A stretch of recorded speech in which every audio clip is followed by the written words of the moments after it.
Welcome to Bell Peppers and Beef, a Cowboy Bebop podcast. This week we're talking about Session 15, Funny Valentine. I'm Paul. David. And Justin. Alright, Dave, what happened in this episode? So, turns out we finally get a Faye episode for once. Getting a little bit about her origins, as well as kind of digging a little bit into her past. Not as much, since you don't learn of her actual past, other than, she was in an accident that apparently took, 50 years to be able to fully cure. Nah, pretty much. Okay, so this episode opens with Jet opening some containers with fish in it. And Ed's there. Technically, after the whole entrance of Faye woke up from cryo sleep and being asleep and losing her memory and whatnot. Yeah, that's irrelevant. I have a joke to make. Duly noted. And for some reason, because these fish have frozen, they're poisonous. Well, I think it's kind of the case of he collected them at some particular point in time, but he's had them for a super long time, even with them frozen. Okay, but they don't look rotten or anything, though. Well, they were frozen, but... Dude, they're green. Fish can be green. Yeah. Anyway, we're stomping all over my gag. So this is great fucking comedy. Anyway, he throws a fish, Edward catches it and eats it even though it's poisoned, and I'm like, come on, fish, do your stuff, but damn it, Edward's still alive. It made me mad. Edward didn't fully eat the fish, but she tried. She should have succeeded. She would have at least chipped all her teeth, maybe. Yeah. It's not the same. Anyways. But, typical bit of the norm on the Bebop, they're out of food. Again. That's normal, they need to find a bounty. Yeah. But the interesting particular question, what the heck was Faye thinking? Did she seriously think that I would be supposedly smart enough to take care of his business in the typical way that a human can? She suggested burying it somewhere to him. I mean, where would you bury something like that on a ship? Bury what? The dog crap. Oh. Yeah. Probably. I don't know. It's dumb. But it somehow activates some weird thing within Faye's mind, recalling her memory of a earlier time in her life, bringing forth the story of her meeting with Whitney Haggis Matsumoto. Okay, so earlier in her life, only 2 years or 3 years or something? I have questions about the name. Yeah, about 3 years. Why is his middle name Haggis? Do you honestly think that is his middle name? Okay. He might be lying. Okay. If you were lying, and that wasn't your real middle name, why would you pick Haggis? That's I can't think of a word that makes me not want to talk to someone more than their name being Haggis. Sheep stomach. That's literally what you're calling yourself. A sheep stomach stuffed with all God only knows what. You'd be surprised what some carn artists can do. Anyway.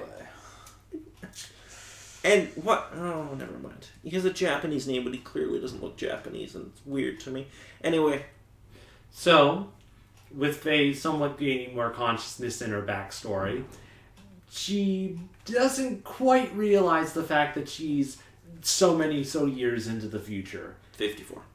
About that. So, asking for, or pointing out a couple particular objects within her room, she points out a monitor, a hot water pot, and a cellular phone. Which turn out to be... not. Other things, I didn't make notes of this. The monitor turned out to be a washing machine. And the hot water pot was actually some sort of face cleaner or something? Yeah, pretty much. And the cell phone turned out to be a special type of thermometer. Yep. So after having the typical reaction of, you fucking think that I'm going to accept any of this sort of stuff, she slowly starts to realize stuff. But of course, not without bringing up the one particular thing that she did technically keep from being kept from frozen sleep. If everything's kind of crazy, ditch out of there flipping quick. Yeah. So, okay, I have a question. So she wakes up 54 years in the future. Wah. She doesn't know what anything is. Yeah. And she's also given, a bill severe debt. 300 million oolongs. Yeah, about that. Why isn't she insane? Like, that legitimately, if somebody had a character that went insane because of that, it's pretty reasonable. Why is she not crazy? I don't know, she's still gambling away all her money. I wouldn't say crazy, but the simple fact that she ran away from the hospital that was still supposedly tending to her, was freaked out by all the additional things that she saw while running away, and ran away from her lawyer of Whitney when he tried to collect her back, and breaking down in that ditch of all the particular debts and whatnot that she had. I think she had a decent enough reaction to it to not quite be insane to it, but to at least be concerned about all the stuff that's happened to her. Yeah, but David, if I took you 50 years in the future and said, alright, deal with it, bud, you're gonna just live here. It wasn't a case that she dealt with it. Whitney Haggis told her that she would stay with her to assist with trying to get herself back on her feet. Okay, but she's still, as we see her in the series, she's still dealing. Like, I have issues with this. But yet, why is it that she's still dealing with it? And thus we get into the learning and whimsy montage of Faye and Whitney. With their romantic... They gain romantic interest with each other or something. Yeah. Which I honestly don't think is a typical thing to do with your lawyer, but yeah, I don't deal with lawyers, so yeah. I don't know why that broke me, but that was funny. Okay, so we assume that Whitney gets killed at one point in an explosion. Yeah. Well, because that's and Faye is all around upset about it. Fair enough. But it turns out that Whitney decided to leave something to Faye. Yeah, it turns out to be assets. all of its debts. Yes, thus bringing to light that everything was a lie. Yeah, so basically on top of her 300 million Wulong debt, bill, whatever. She acquired another, 40 million. Something like that. No, from what she said, it was kind of just a drop in the bucket in comparison. But still, it added to it. Yeah, but there's one that's 30 million and there's a couple other smaller ones. I figured it was around 40 million. Yeah, those credit card ones can be crazy. So that's basically the gist of that. Yep. Faye's backstory about how she became the swindling, gambling, spending, crazy bounty hunter that she is. Something like that. Alright. Yeah. Whereas Spike comes out of the bathroom after eavesdropping on her entire conversation that she was talking to Ein for some reason. Well, that telling more so herself since Ein fell asleep halfway through it, I'm sure. And Spike is all like, the story needs editing. I identify with the dog and Spike. Yeah. Okay. So, I have issues. With just the first part of it, or through more of the episode? The whole Faye backstory thing. Blah. Okay. So, I will accept that she was in an accident, she was cryogenically frozen for 54 years, and is brought back. Okay. I can go with that. We're dealing with a sci-fi world. Fine. I wish this episode came sooner in the show, because I think the fact that it's more than halfway through the series is kind of ridiculous. I also wish that there... So if you're gonna do this episode this late, I think you have to add clues throughout the series. Because... Like I said, if you took somebody, put them 54 years in the future, or in the Cowboy Bebop future, where there's spaceships and all sorts of shit, they should get wigged out really easy. But throughout the entire series that we've known Faye, she copes with everything remarkably well. No, it's been an additional 3 years after the couple things from she woke up. 3 years is not enough time to get over that. I'm sorry. I don't know. Maybe a little bit. You just start to just accept things after a while. It's like, okay, whatever. I've been through all this I don't know what this is. But you haven't been through anything. You've been dropped in the middle of a new world. Yeah. Anyway, so I think that's my biggest problem, is I wish it was earlier in the series, and I wish it was just better put together. Meh. I don't hate the idea, I don't hate the backstory, I actually quite like most of it. I just wish it made more sense to me. Oddly enough, this isn't the only time we'll actually revisit Faye's backstory either. Good. They'll actually expand upon that more later on. Good. But speaking of which, we are forgetting about the other particular plot within the story. What, the actual bounty? Exactly. The Bebop needs to eat. And Jet so happens to be bringing a bounty to the Bebop as we speak in the next part of the episode. And it's the lawyer that was in Faye's backstory. Yeah, he's going by a different name now, but it's still he doesn't. No, it is still Whitney Hangus Matsumoto. Yeah. Whether or not he was going by another name, we're not incredibly sure. But no, as it is, it's basically him, possibly including a couple of pounds. Yeah, some injected fat cells or something. Okay, so I don't know. Why did he make himself fat?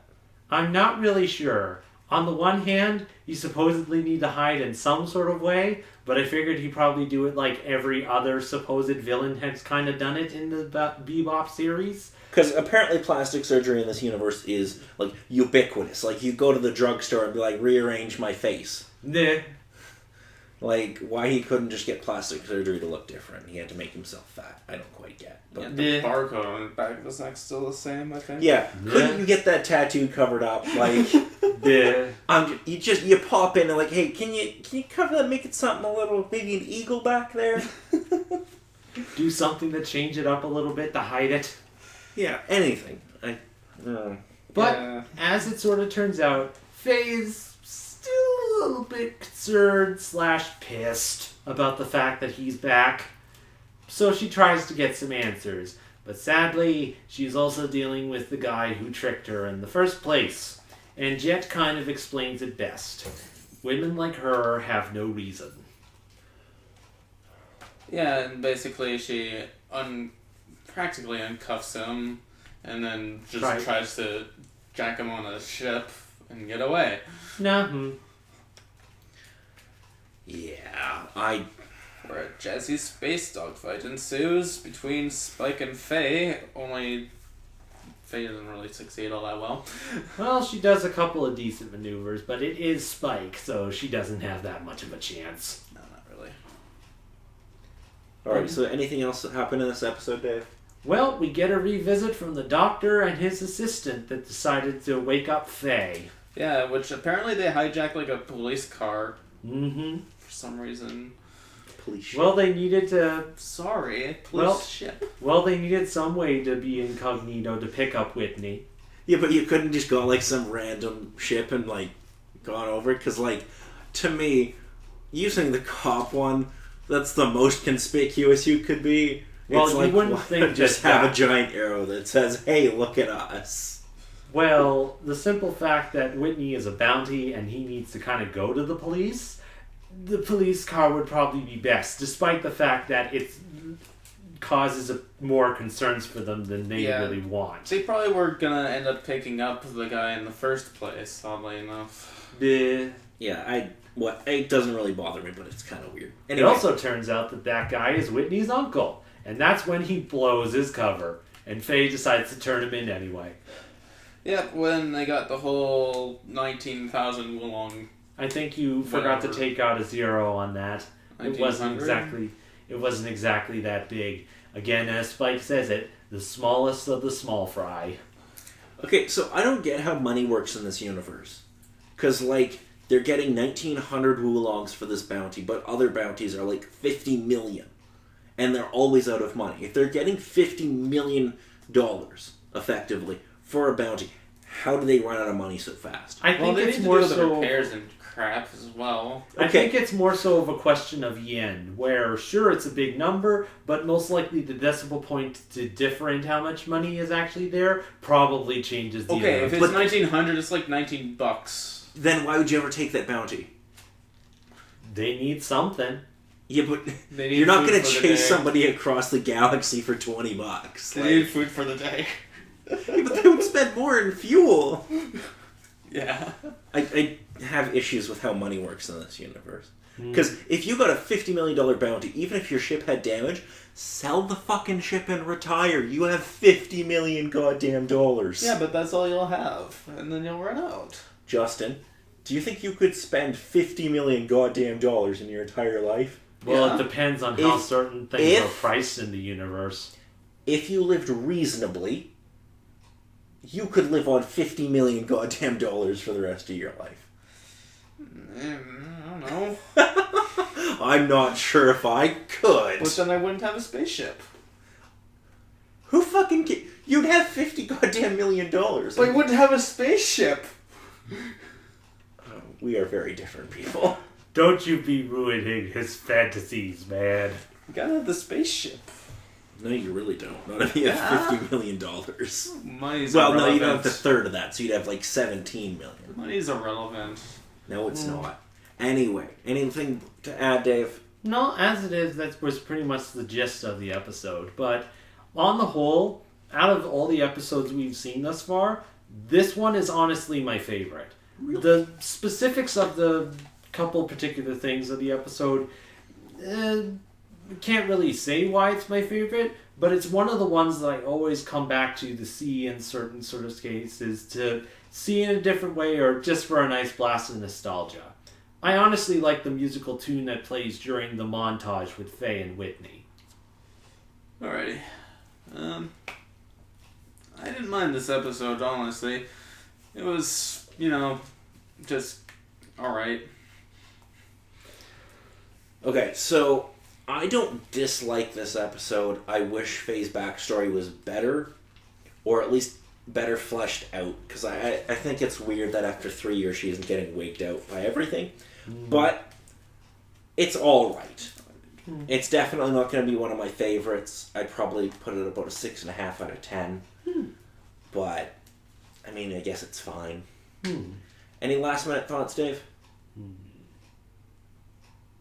I think there was the fact that we didn't bother to bring up Sleeping Beauty, but That's okay. fairy tales with stuff. Yeah, he keeps calling Faye Sleeping Beauty, which... Yeah, because he fell in love with her as she was sleeping. Not creepy at all or anything. Yeah. Justin, last minute thoughts? No. That was helpful. Alright, so that's it for this week. I'm Paul. David. Justin.